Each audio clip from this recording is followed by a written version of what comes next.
This is the Anjo Peninsula, in the rugged and remote wilderness that is the East Kimberley region of Western Australia. It's the location of what was known during World War II as RAAF Base Truscott, Australia's secret airbase, a staging point for heavy bombers making sorties out across the Timor Sea to Indonesia and beyond. The war in the Pacific had escalated with the Japanese bombing of Pearl Harbor on the 7th of December 1941. Little more than a year later, Singapore would fall, and just 4 days after that, at 9:48 a.m. on the morning of the 19th of February 1942, the first bombs ever to strike Australian soil were dropped by Japanese aircraft led by Commander Mitsuo Fuchida. From that first raid until the 12th of November 1943, Darwin and the surrounding region was attacked in 64 raids involving more than 1,200 Japanese aircraft, fighters, dive bombers, bombers and heavy bombers. No longer an onlooker, Australia was now an active defender of its soil in the Pacific Theatre. And defend we did. By late 1943, under the command of General Douglas MacArthur, Commander-in-Chief, Southwest Pacific Area, the main thrust of air power was to push the Japanese northwards by attacking targets in the region to Australia's north, including Timor, Borneo and Java. But the available airfields, up to 800 kilometres from the northern coast of Australia, severely limited the range of heavy bombers. An airfield right at the northern tip of Western Australia was clearly called for. The existing strip at Drysdale was not suitable for such heavily laden aircraft. The solution was to start from scratch and build a new purpose-built airbase on the Anjo Peninsula. This would afford maximum range for heavy bombers and mine-laying Catalinas, and would also provide vital air cover for ships bringing supplies around the coast from Fremantle to Darwin.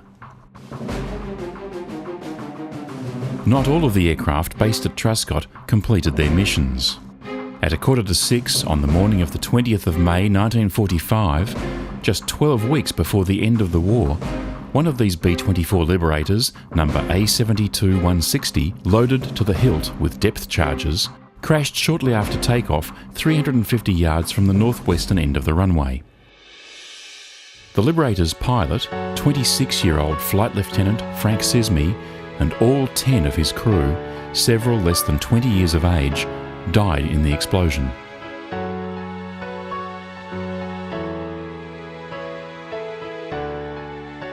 Back in Sydney, Frank Sesme's wife was pregnant with their daughter, who would be called Helen.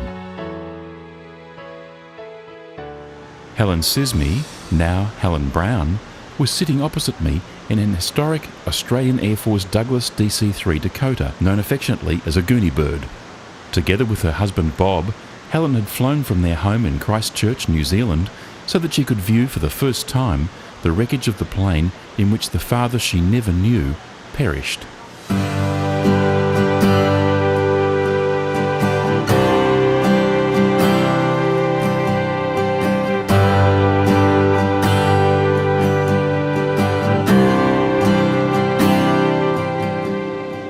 Helen and Bob Brown were not alone on this journey.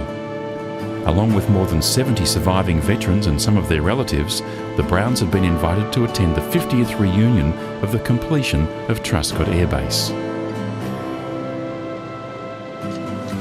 Apart from the Kiwi contingent, the vets had all come from the southern parts of Australia, just as they had when they travelled to Truscott by rail and road during the war. These travellers, most in their 70s, hailed from Western Australia, South Australia, Victoria, Tasmania and New South Wales, flying first to Darwin, then on to Kununurra to meet the DC-3 on the 17th of May 1994. From Kununurra, the Goonie bird would take them the last 169 nautical miles to Truscott, an hour and a half at a cruising speed of 115 knots. Truscott Base was named after the Melbourne football player and fighter ace Keith Truscott. Arguably Australia's finest wartime fighter pilot, Bluey Truscott didn't survive the war.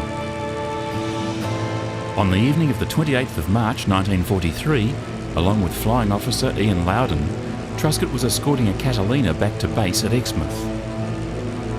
Bored with the task at hand, the two pilots made a series of mock attacks on the flying boat, which had been slowly descending over the mirror-like waters of Exmouth Gulf.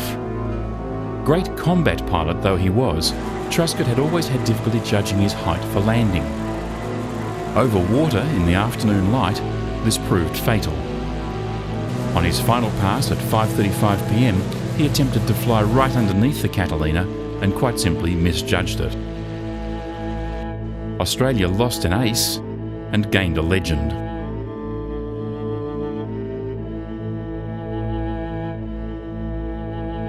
One of the veterans was my dad, Gordon Smith.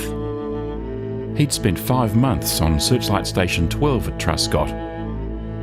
I'd heard tall tales, some possibly even true, about Anjo for as long as I could recall. Whenever Dad and his mates got together, the conversation rapidly turned to searchlights, gensets, and shark traps. So I couldn't resist the chance to share this reunion with Dad and see if all the stories I'd heard over the years were true.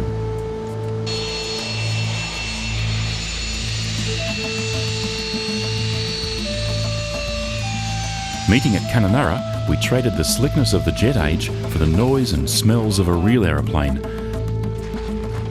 A venerable old Air Force workhorse for the final leg of the journey to Anjo.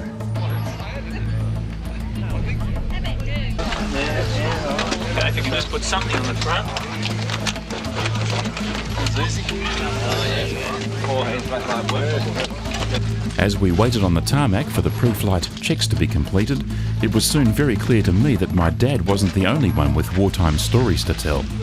It took more than an hour to prepare the aircraft, and for the whole of that time the cabin fairly buzzed with yarns. They pinched the compasses out of the three spitties. Did they really? Yeah, very smoothly done. I mean, they only had 2 hours to do it, you know, to get over the tides like out here. They That's right. come in on the tide and in the night. We knew about the, the crowd that landed Down south. down south. Yeah. And, Did you know about the group that came and lived there for 9 months after we left? Those stories and the reasons behind this unique pilgrimage take us back to the time when this aircraft was built. In fact, this very aircraft was the first Allied aircraft into Hiroshima after the bomb was dropped. So there's a bit of history there. Feel free, once the seatbelt sign has gone off, to come up the front and have a look. For some of you, it might be reliving old times. How many people here flew DC-3s? Yeah, no, flew in them. Flew in a DC-3? How many people flew in them? Probably everyone. The problems of getting the port engine to fire were treated with typically laconic Aussie humour. I can't skip it, we're getting tired. We could have walked halfway there by now, by camel. One thing, he's tested the motors well, we can be sure that they'll go. Finally, after much coaxing, tweaking and head scratching, the reluctant twin wasp radial engine roared into life, and the pilot skillfully matched the revs of both engines.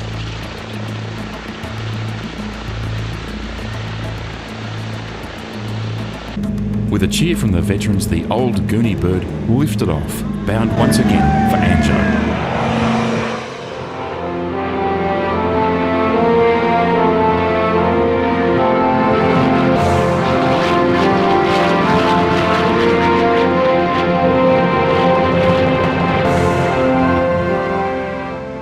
Once cruising at 4,000 feet, we were encouraged to come up to the flight deck, where some even took a turn at the controls.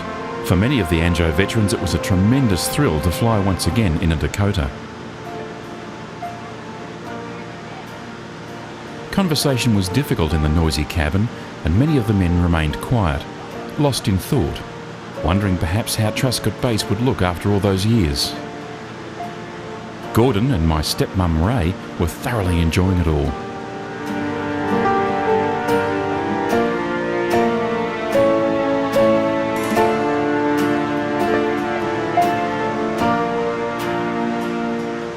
As the Goonie bird approached Truscott, the mood aboard the aircraft was electric with anticipation.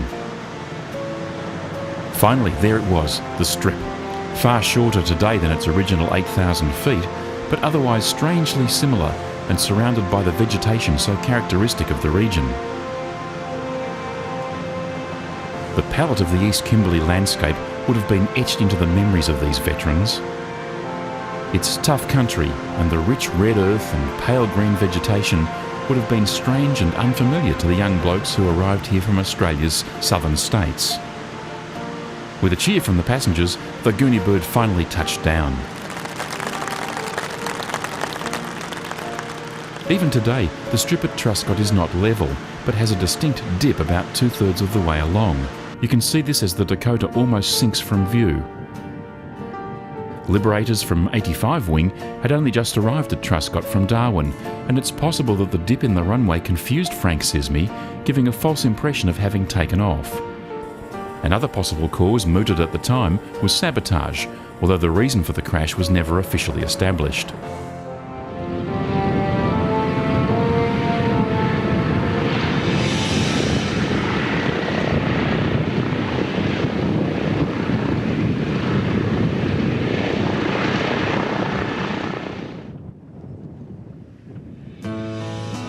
Waiting on the tarmac to welcome the weary travellers was the driving force behind the whole exercise, President of the Truscott-based Tribute Committee and a man who has for decades championed the Anjo legend, Howard Young.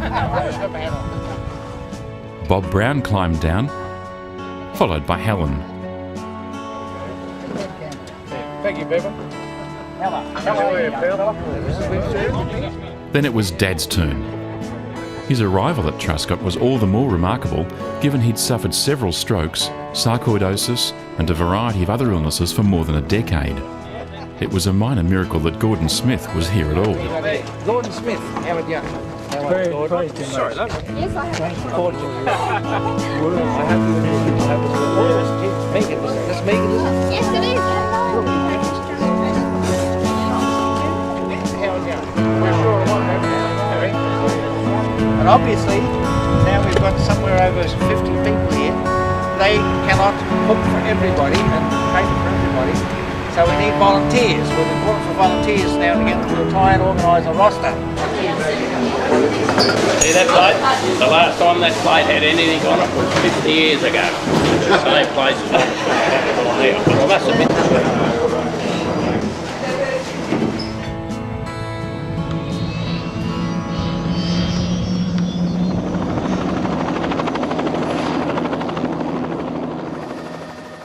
For Gordon and Ray, the chance to see the base from a helicopter was impossible to pass up. Even if it was their first time in a chopper, and even if the pilot had removed the door to give me a better view for filming.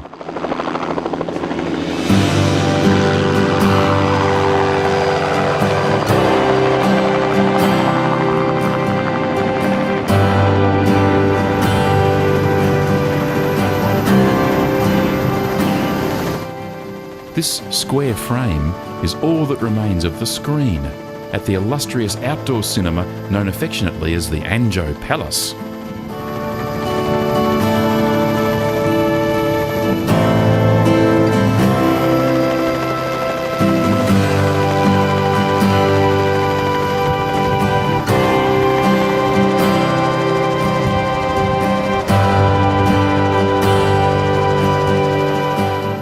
Here was a row of rusty old Canadian Ford trucks, one of which Dad had driven, towing his Searchlight and genset.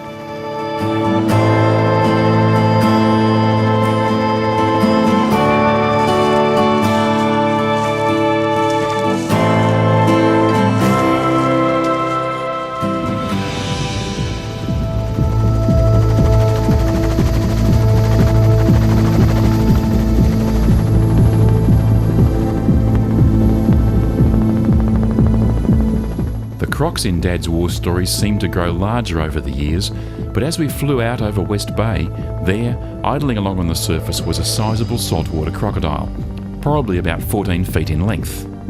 We whipped around so I could get a shot, but the wily old salty dived as we circled, so all I could film was a blurry shape beneath the surface, a sure reminder that, however inviting the water, this was no place to take a casual dip. But swim they did, as Gordon explained. We used to swim quite a lot, but that's if it didn't go out too far because it was shark infested. We used to get a couple of sharks every night in the shark trap. There were crocodiles too. With our personnel, we always had to be on guard 24 hours a day, which meant that we had everybody did a roster of 2 hours on every night. The main group would sleep in the main tent, and the bloke on guard duty would sleep down on the beach. We landed a shark, quite a large one. We pulled it up on this high beach. We pulled it up right off the water line, and we thought, oh, that'll be right till the morning. Of course, the guard was on sleeping in his tent. We didn't realise till the morning came that a cock had come in up this beach, grabbed the shark and gone out again. And that would have only been about 10 or 15 yards from where the tent was. Could have been so different.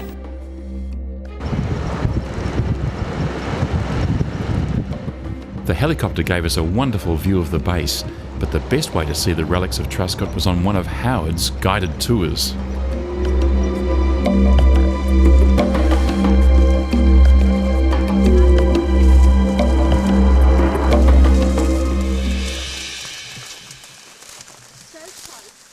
First stop was at that most essential of facilities, the thunderboxes, standing in silent testament to all that had passed their way so many years before.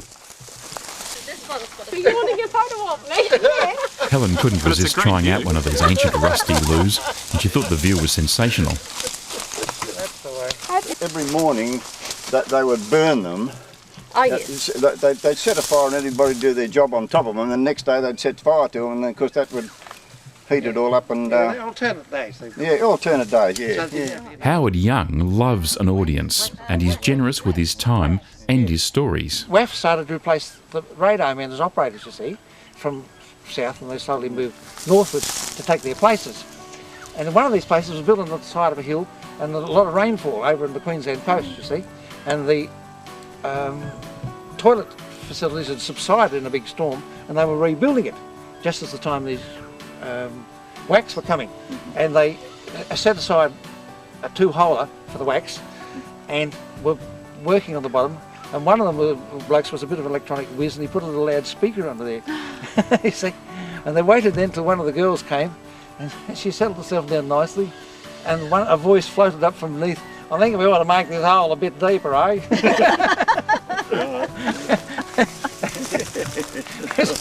Throwing open the doors and emerging, a re-robing. Now I'd like to invite you into the officers' mess in the 58 OBU. You come over here through the front door.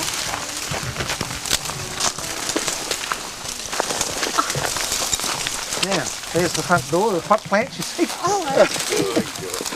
This is the annex. They always have an annex at officers' messes, and I ask you to hang your hats and coats up in the front place. The bar's over there in the corner. I'll have a gin and tonic, thank you. Gin and tonic coming up. It wasn't going to be bettered by the officers' mess having a fountain all of their own. The sergeants decided to go one better, and they built themselves a parrot cage. And they were going to have an aviary, you see. The only thing is, they couldn't catch any parrots. None of them were good enough bushmen to catch any parrots. But they caught some crows, so they put them in, and the sergeant's mess at Truscott was famous for its black canaries.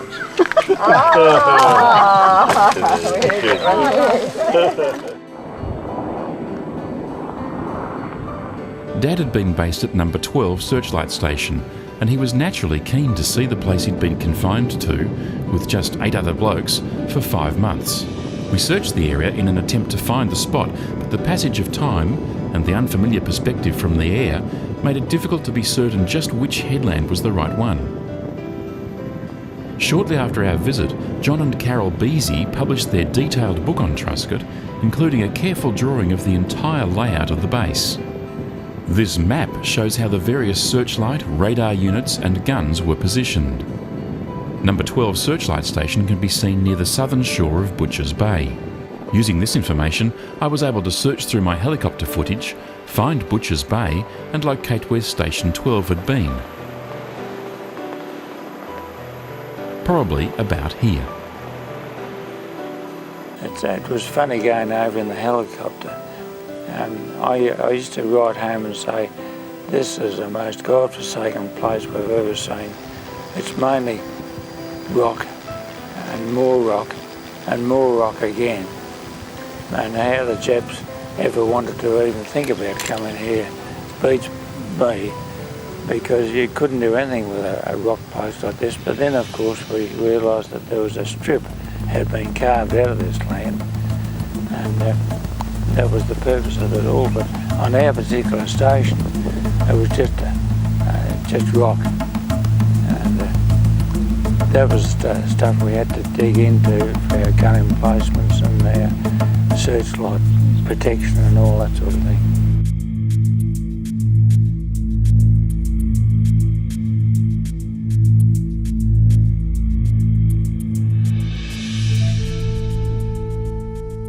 It's difficult today to fully appreciate how isolated these blokes felt in their new and totally unfamiliar surroundings.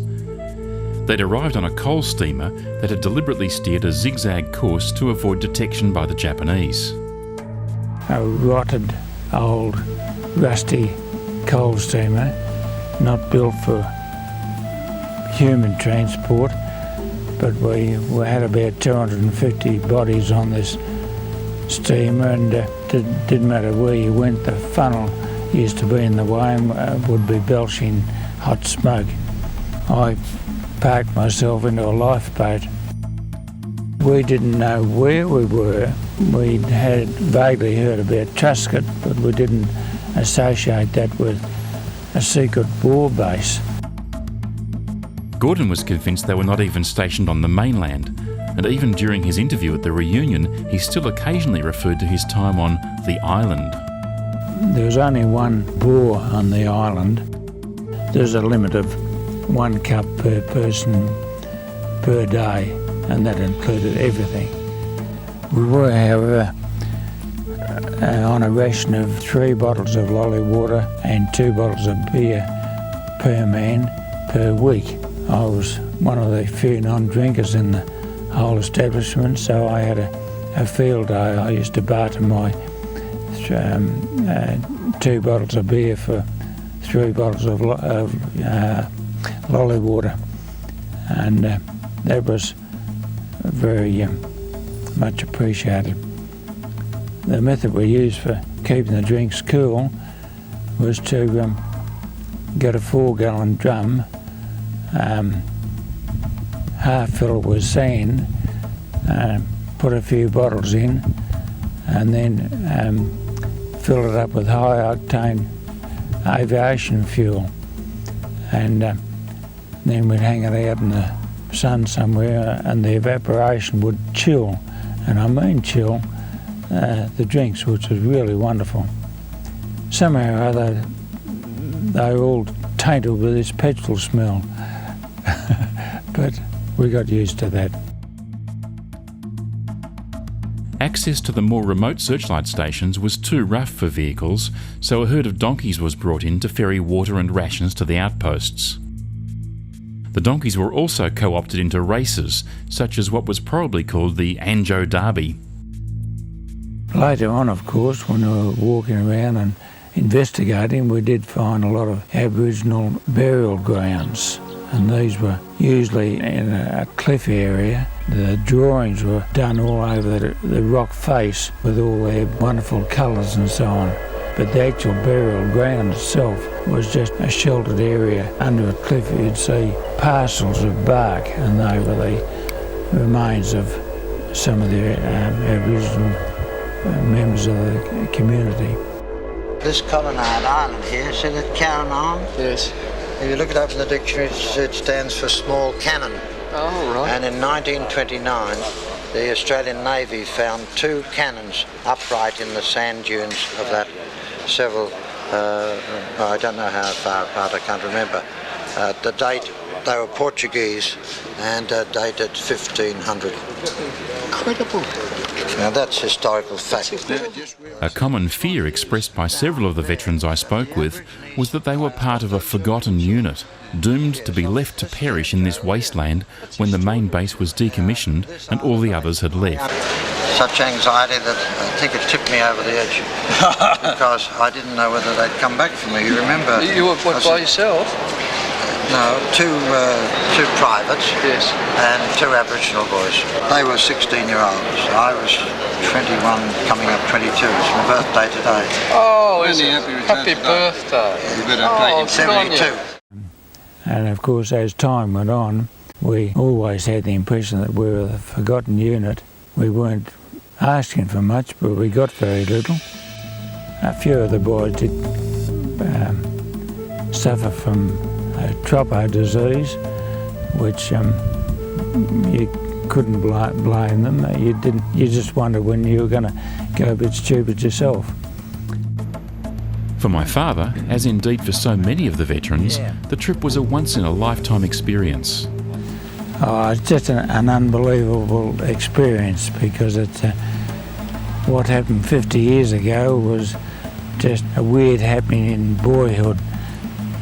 And here it is 50 years later and I'm back in the same spot. It's very hard to believe. It always used to seem like a bad dream when we came home to realise that part of life was behind us and we'd never get back there again. And here we are, we're back.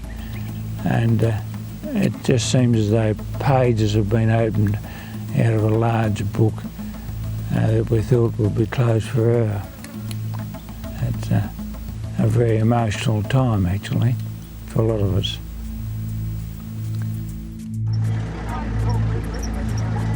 It was remarkable that Howard Young had actually tracked Helen Brown down, and he only managed it 2 weeks before the reunion. With obviously mixed feelings, the time came to drive out and view the wreckage of Liberator A72-160. It was a moment Helen had both anticipated and dreaded.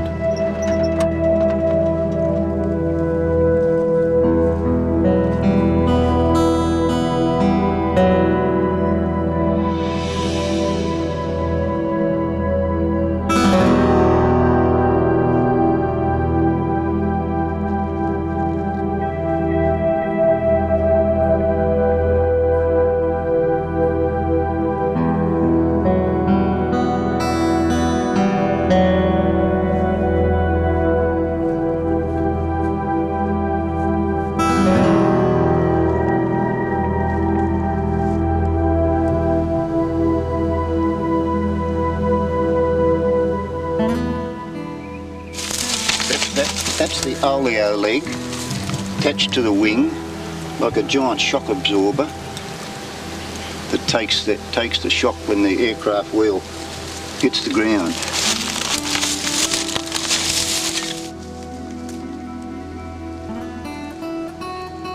Ray was puzzled by what this aluminium sphere might have been. Heavy bombers, such as the Liberator, were vulnerable to attack from beneath and were fitted with special armament contained in a retractable Sperry ball turret.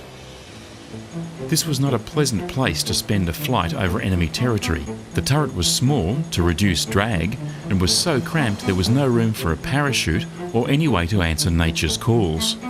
Only the shortest crew members could even fit inside, tucked in the fetal position with legs elevated either side of the two 50 caliber Browning machine guns.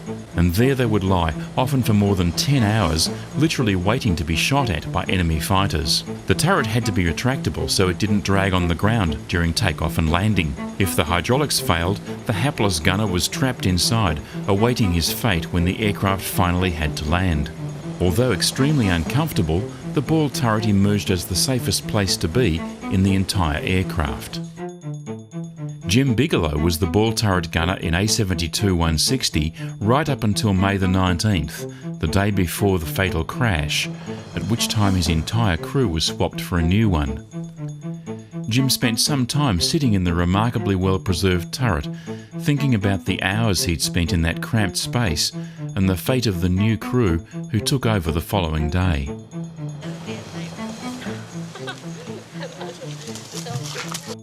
That's what they call the turbo. It's underneath the wing, and it reburnt the gases, any exhaust gases that were still unburnt from the fuel.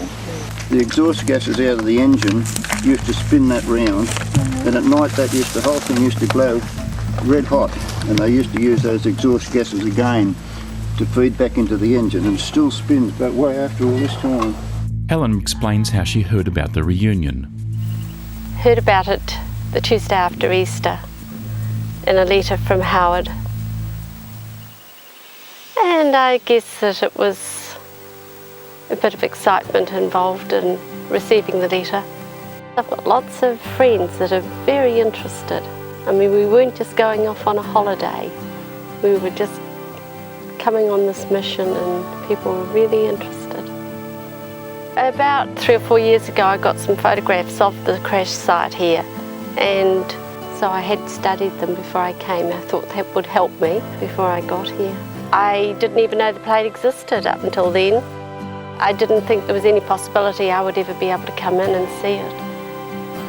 So, the opportunity of being able to meet at a reunion like this was great.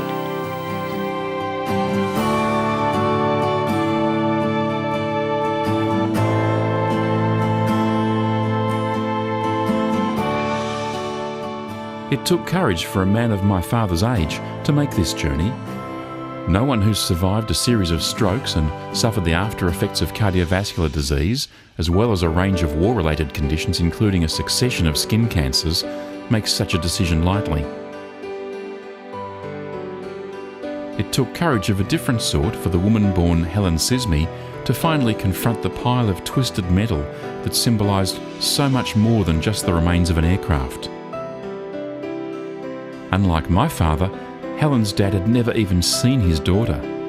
He had been relieved at the age of 26 from the trials of life, of bringing up a family, of ageing. For the young Helen, Frank Sismy was all too often portrayed as a kind of superhero, someone to whose image she could never aspire. As my father was killed while Mum was pregnant, I was born 4 months later. We lived with his folk, his parents, in the family home until I was 9, Mum and I.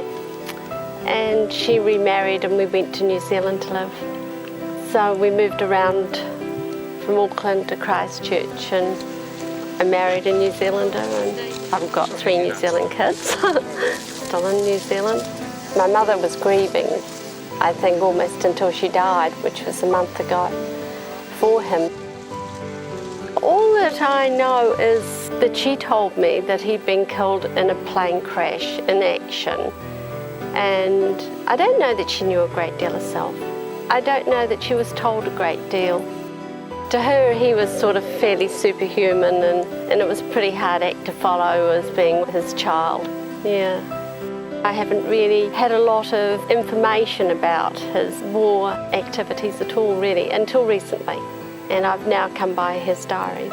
Mum was ill and we've had to have her put into care, and then we came across them in the home, so it was great to read those. I asked Helen if she knew the cause of her father's crash.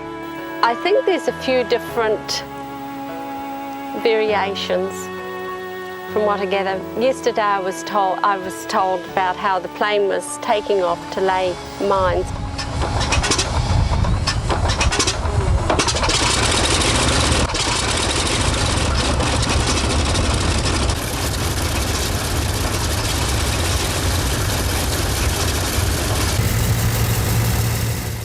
It was overloaded, as was normal, to do this mission. And coming down the runway, there's a dip in the runway, and apparently there's a couple of little mounds, and somewhere around there it just didn't take off, or else they thought it had taken off. It spun, crashed. After an apparently normal start-up and engine warming, Sismy taxied the plane onto the runway and commenced his takeoff run.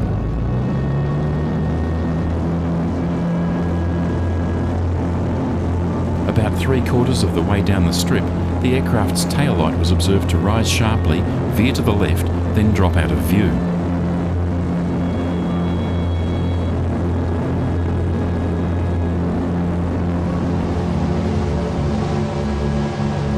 The light rose briefly once more, then disappeared, before the flash of an explosion was followed by a shockwave that was felt by onlookers.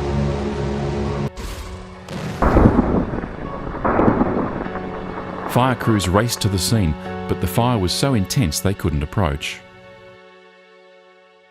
Someone today has just told me that they felt it was the first time my father had actually taken off from here. Now, I don't know any more than that. I thought he was based here until just a moment ago, and somebody says he was based somewhere else and he would just flown in here, and he was, it wasn't his plane, he was, his plane was being serviced, and the crew had been taken off this plane because they'd done their hours.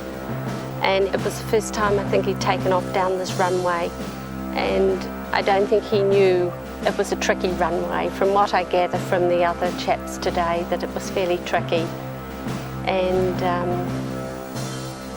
very difficult runway to take off on.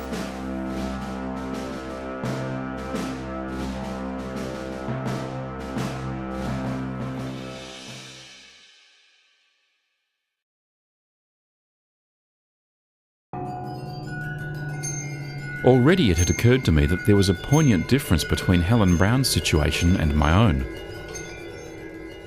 Sure, I'd heard all the stories and seen the old photographs, but here I was watching my father savour each delicious moment as, together, we inspected the rusty remains of the base. Helen Brown had never heard a single story from her father Frank. For Helen, the photographs had been everything.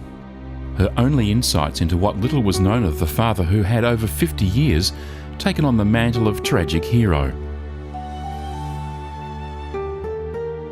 This visit provided a far earthier view of what life had been like at Anjo. It's an experience, real experience, to come out here and to see this part of the country to start with. And I think visiting the cemetery on Monday was a very emotional time for me. Went down to the Adelaide River from Darwin and realised that when I got there, and using my video, that it was exactly 4 weeks to the day that Mum had died. So it was a bit of a coincidence, I suppose, but it was quite an emotional time. But I suppose it ties everything together for me, doesn't it? I didn't even know about the cemetery. I knew he was buried south of Darwin, that's all, until I think it was the anniversary they had in Darwin that one of my uncles had brought me some photographs back because he'd found out. So it's all recent years, all this to me. It's not as though I've known about the plane being here. I've actually had out a lot of my memorabilia that I've got at home in bits and pieces, and I've been forming a book at home. All sorts of little things have been coming together. Howard is going to give me more information once we get back to Karanara. And there's the official report and things like that. I would like to read those things, yes, which I haven't got. Of course, Bluey Truscott's Kitty Hawk and Frank Sismy's Liberator weren't the only planes to come to grief in the region. This DC-3 ran out of fuel, having overshot Broome. The crew survived, as one of them recalled in a letter to Howard Young, asking if he might attend the reunion. One of the first letters I got, which I still keep at the top of the pile because I like to read it occasionally, said, "Dear Mr. Young, I was never at Truscott, but I was close by there exactly 50 years ago today. February 1992 it was, and he said, I was on a DC-3, we were heading for Broome, missed it, and ran out of fuel up near Truscott, and we landed on the salt pan. And we were rescued a day or two later. Can I come to your reunion?" So we wrote back and said, "Of course you can," and he did, and he's a lovely fella. And this is the Shady Lady, which crash-landed on this salt pan in 1943. The wheel tracks are still clearly visible 50 years later. The Shady Lady got lost, had a fight with 2 Zeros over Timor, and made the West Australian coast with dry fuel tanks, and they were going to bail out and they suddenly saw this salt pan. So they carefully touched down with the last remaining fuel and ran along the salt pan, and all of a sudden the nose wheel hit a soft patch, broke off, and ended up on their nose.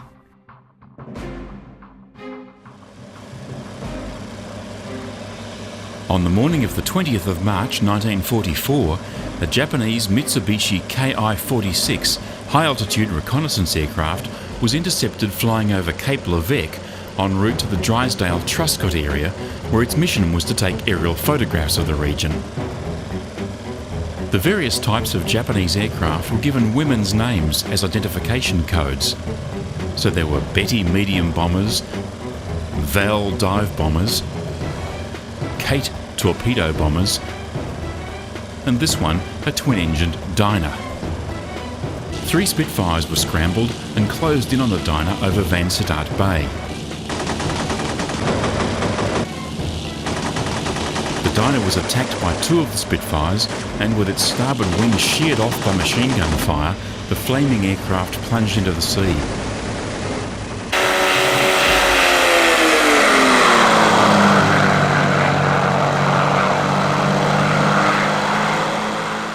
The wreckage was visible at low tide and was later recovered on a barge and transported to West Bay. From there it was disassembled and various sections transported inland for detailed intelligence investigation. This was to be the last time a Japanese aircraft was shot down in Australia during World War II. 2 months before Frank Sismy's fatal crash, another Liberator, Old Nick, had been lost soon after takeoff. Under the command of Squadron Leader NH Fanny Strauss, Liberator A7280 and 3 others took off on what was planned to be an armed reconnaissance mission over the Bali-Lombok region. Within minutes, Strauss reported that the aircraft was experiencing handling difficulties and that he was returning to Truscott to land. Unable to climb above about 400 feet, Strauss was unable to locate the strip, and after a low-level circuit of Vansittart Bay, he realised the aircraft was uncontrollable and radioed to the crew the words, "Sorry chaps, I have to ditch it."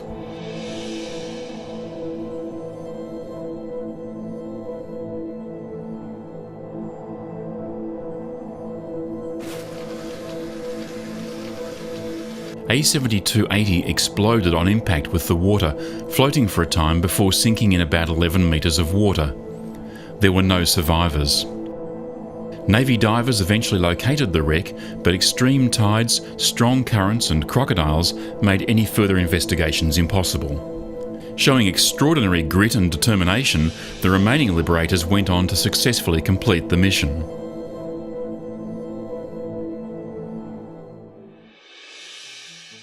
This day we went for this walk. I was standing on the strip and 3 Spitties came in at no height at all, and they did a peel off. One went straight up in the air, the other peeled off to the right hand side and he flew off. The other one didn't have enough height and he crashed, and the pilot was killed instantly. But that happened in front of my very eyes. It was a bit of a shock to a young raw soldier, and we were upset by that for quite a while. For those who had returned to Anjo, there were important ceremonies to be conducted. Formal ways of expressing gratitude to the people of Corroboree and to the staff of Santos, whose generous cooperation had made the reunion possible. We belong to the generations of those made safe by those who came here 50 years ago to fight it out.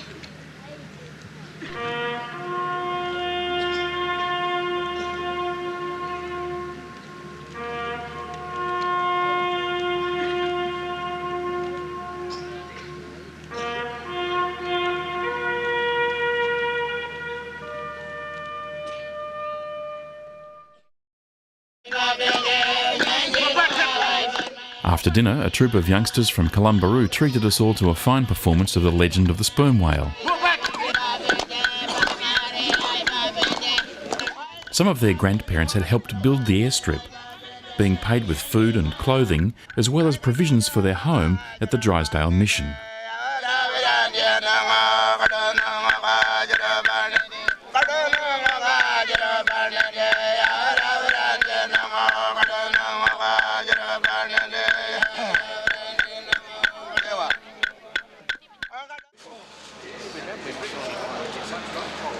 The Corroboree was a welcome lead-up to what would be a very short sleep indeed, as the veterans of Truscott bedded down in the aircraft hangar in readiness for the focal point of the whole trip, the dawn service and wreath-laying ceremony held at a cairn constructed right at the wreckage of Liberator A72-160. The men didn't actually sleep because their minds were just too active. The stories kept on coming, with Slim Pierce's voice forming vocal wallpaper hour after hour. But this fellow Dean was so bloody kind to me. He let it, everybody was going, march ahead, you know. He's an army bloke, you know. Oh, bloody nice bloke. But he says, just take it easy, just take it easy. After little more than 2 hours of this so-called sleep, the troops sat bolt upright in their stretchers at precisely 3 a.m. No one, it seemed, was taking a chance of sleeping through the dawn service. Some took special care with their appearance.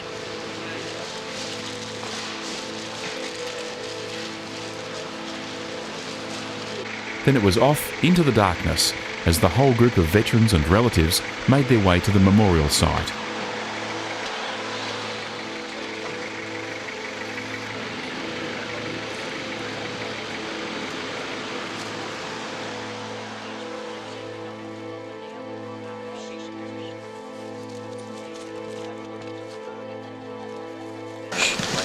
I'd like to welcome you all here this morning.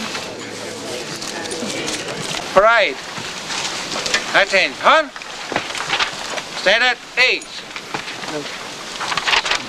The first thing I would call on Jim Robinson and Helen Brown to bring forward the list of the names of Flight Lieutenant Sisney's crew and place it in front of you.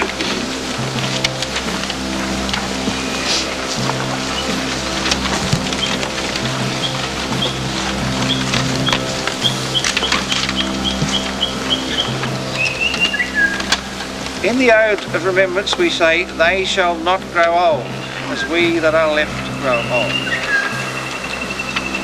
And this is because we remember those who died, like Sesame's crew.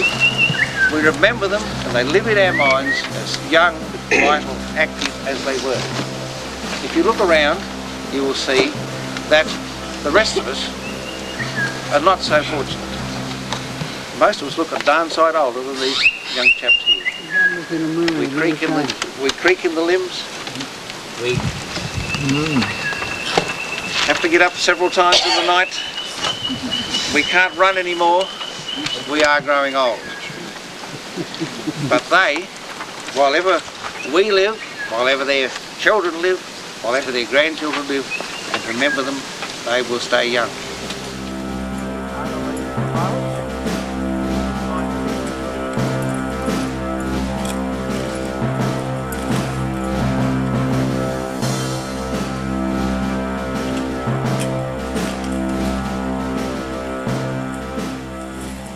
As the dawn light gradually flooded the scene, the ceremony continued, with wreaths being laid at the cairn, poems being read, and of course the lowering of the flag to half-mast and the playing of the last post.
With the wreckage of A72-160 strewn through the bush, it was the most moving of occasions. They shall not grow old, as we that are left grow old. They shall not weary them, nor the years consume them. At the going down of the sun, and in the morning, we will remember them.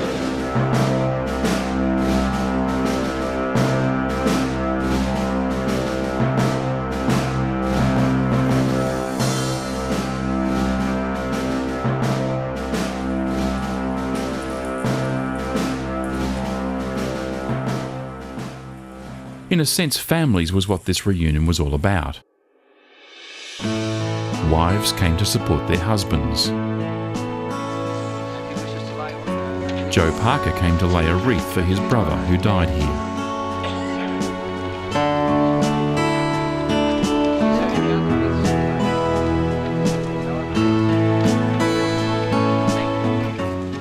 I met a chap who knew him up here, and who actually flew him in here to Truscott, and for him to fly out the Liberator.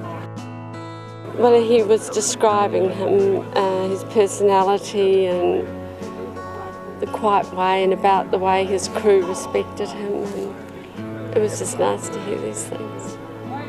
Yeah. I mean, I didn't even know Truscott existed. I just knew he'd been killed in action on an airbase, and I knew he was buried south of Darwin. It wasn't until just recently that I got the photographs, a few years ago of this, and this just blew me away, and I was unable to tell Mum. Mum had Alzheimer's. She died 4 weeks ago.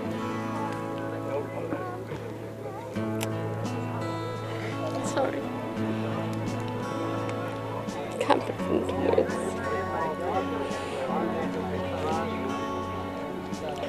I've been out here a number of times, and I've sort of felt controlled. I think the service has just been a bit moving. Yeah. It's just incredible, isn't it? 49 years on, to still be here.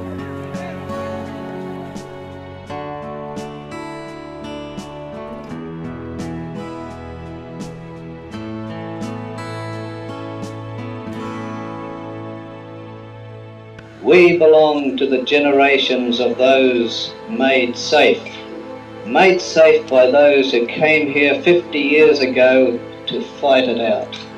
They were ordinary people like us, Lord, who missed their families and their loved ones, who didn't want to die and didn't want us to die.